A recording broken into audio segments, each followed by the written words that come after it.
Conforme dissemos já anteriormente, se nós tivermos um sistema hidráulico formado de um reservatório de água, aqui eu tenho um encanamento, ou seja, condutores de água. Eu posso ter aqui uma torneira,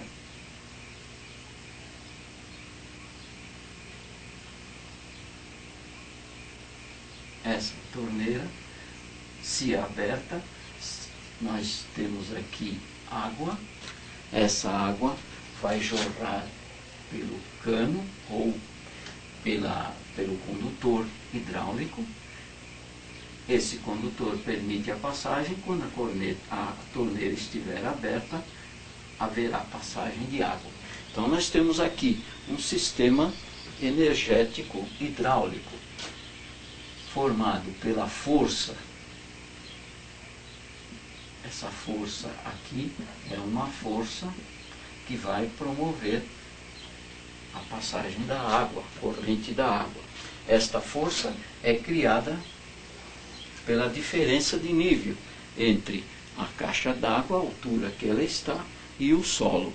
Quanto maior a altura que a caixa estiver, maior é essa força para fazer o fluxo de água descer. Desse modo, eu tenho aqui um sistema hidráulico, onde a energia para fazer a água jorrar vem da elevação da caixa de água ou do reservatório de água. Quanto maior a altura, maior é a força e maior é a corrente de água. Agora, observe o seguinte: se este condutor tiver um determinado diâmetro, quando a água for passar, haverá uma resistência à passagem dessa água. Se esse diâmetro for menor, maior resistência, mais resistência.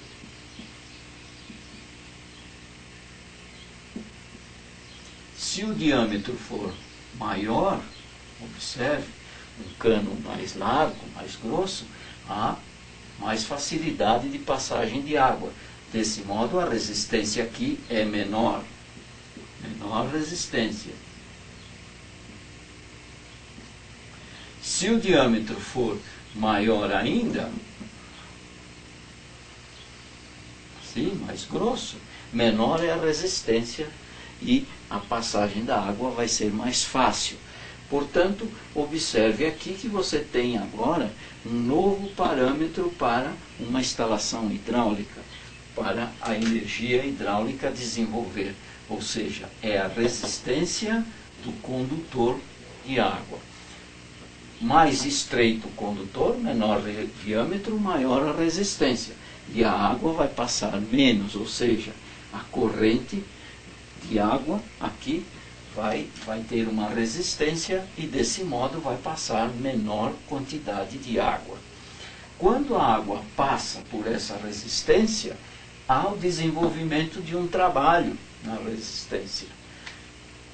Esse desenvolvimento do trabalho é a energia que é desenvolvida para a água descer. Maior resistência, maior energia desenvolvida e mais o cano vai aquecer. O cano fica aquecido se ele for muito fino. E quando ele é mais grosso, menor resistência, menor é a energia dissipada em cima da resistência e nós vamos ter uma maior quantidade de corrente de água. Agora, observe, eu tenho aqui o que eu vou fazer, um circuito equivalente elétrico.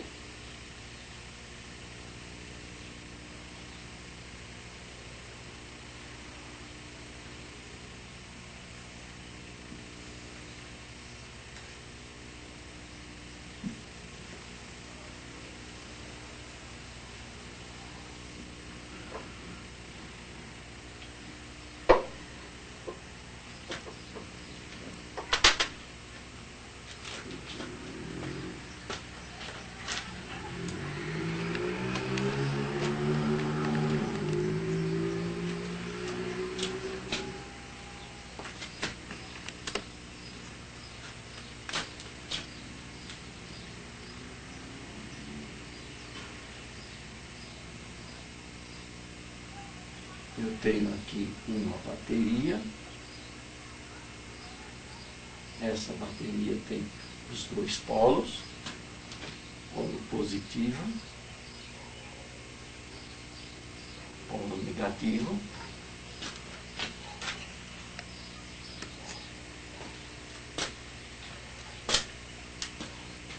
Polo positivo e polo negativo. Esta bateria de 9 volts é uma bateria semelhante a esta que você vê aqui. Ela tem marcado 9 volts, tem os dois polos, fio vermelho, polo positivo, fio preto, polo negativo.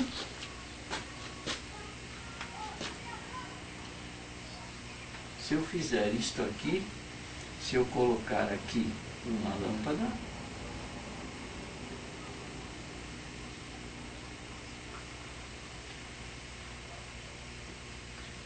ligo aqui deste lado, aqui o filamento da lâmpada,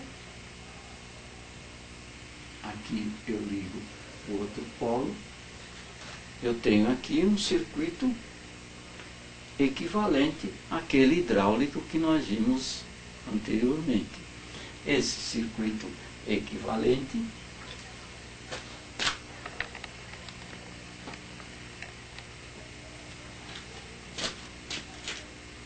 vai permitir a passagem de uma corrente. Essa corrente é produzida pela força da bateria, a voltagem, a tensão da bateria. A corrente vai sair do polo negativo, vai atravessar o filamento da lâmpada para chegar ao polo positivo. Quando a corrente passa no condutor, também, da mesma maneira que no sistema hidráulico, este condutor também vai oferecer resistência. E a resistência que ele vai oferecer vai depender do seu diâmetro também, da mesma maneira que no caso da água.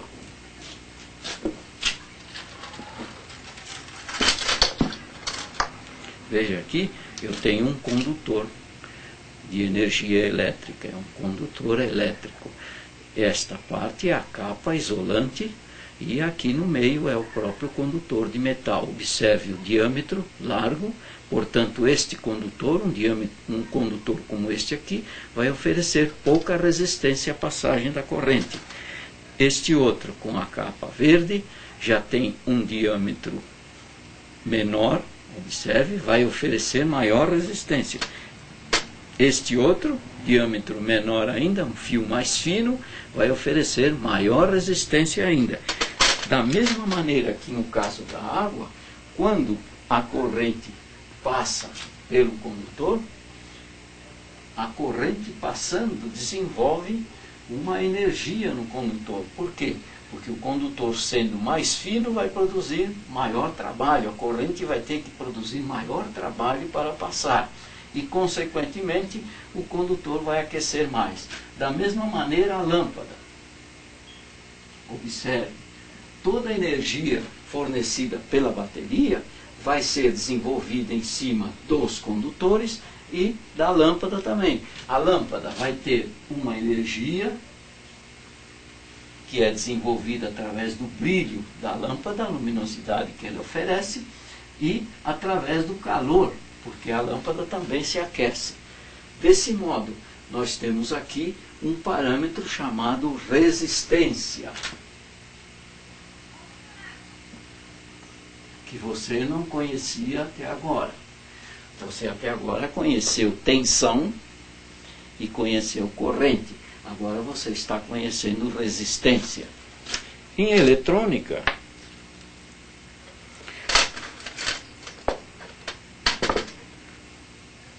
tem-se componentes eletrônicos que formam circuitos eletrônicos. Este tipo de componente, que é um componente utilizado nos circuitos eletrônicos, é chamado resistor. Como o seu nome indica, a função do resistor é justamente oferecer resistência à passagem da corrente. De acordo com o circuito, de acordo com a função que o resistor vai exercer no circuito eletrônico, dentro do equipamento eletrônico,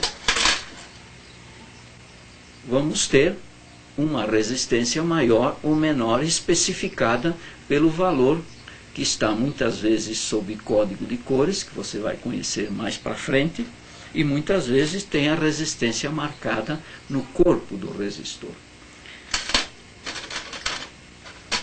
Este é um potenciômetro. Potenciômetro é uma resistência variável, variável conforme a gente gira o eixo do potenciômetro. Aqui nós temos resistências fixas. Estes valores não mudam quando o resistor está funcionando no circuito. Aqui eu posso variar a resistência. Ele tem 3 terminais, observe, eu liguei no centro e de um lado do potenciômetro eu vou ligar agora uma bateria de 9 volts, como nós vimos no circuito acima, a lâmpada e o potenciômetro. Observe aqui, a lâmpada nem está acesa. Por quê? Porque a resistência do potenciômetro é muito grande. Faz com que nem corrente consiga passar pelo potenciômetro para chegar até a lâmpada. Agora eu estou variando a resistência. Observe, estou diminuindo a resistência. À medida que eu vou diminuindo a resistência do potenciômetro, o brilho da lâmpada vai aumentando. Olha. Estes potenciômetros, componentes como esses, são utilizados para controles de volume, e controle de luminosidade e outros controles que nós temos em aparelhos eletrônicos, como televisores, rádios, amplificadores e etc. Se eu quiser fazer este circuito assim no desenho, eu posso fazer isto aqui. A bateria eu represento deste modo. Serve, é um símbolo que você vai conhecer, polo negativo, polo positivo, potenciômetro,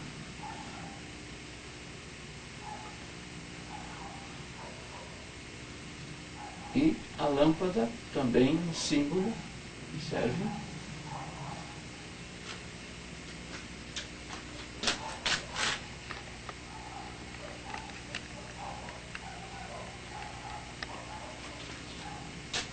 Desse modo eu tenho aqui uma bateria B1 que tem uma voltagem, uma tensão de 9 volts. Aqui eu tenho uma lâmpada L1, ela é de 12 volts para não queimar. E eu tenho aqui um potenciômetro P1 que tem uma determinada resistência. A tensão desta bateria é dada em volts.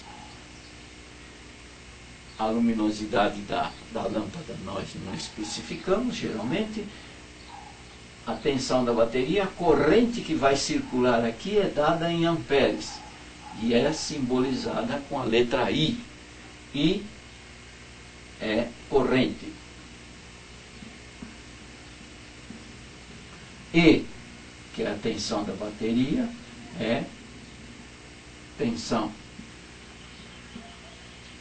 E a resistência, que é a resistência do potenciômetro, olha aqui a palavra, ohms. Então, ohm é a palavra utilizada para representar resistência. Muitas vezes a gente representa ohms, em vez de escrever ohms assim, usa-se este símbolo, que é um símbolo grego, que poderá ser usado também para a resistência. Daí eu posso ter um potenciômetro de 500 ohms, eu posso ter um potenciômetro de 20 ohms, uma resistência, um resistor desse aqui de 500 ohms, um resistor de 1000 ohms e assim por diante. A tensão da bateria, eu posso ter 9 volts, 12 volts e assim por diante. A corrente, eu posso ter 20 amperes, 2 amperes, meio amperes e assim por diante.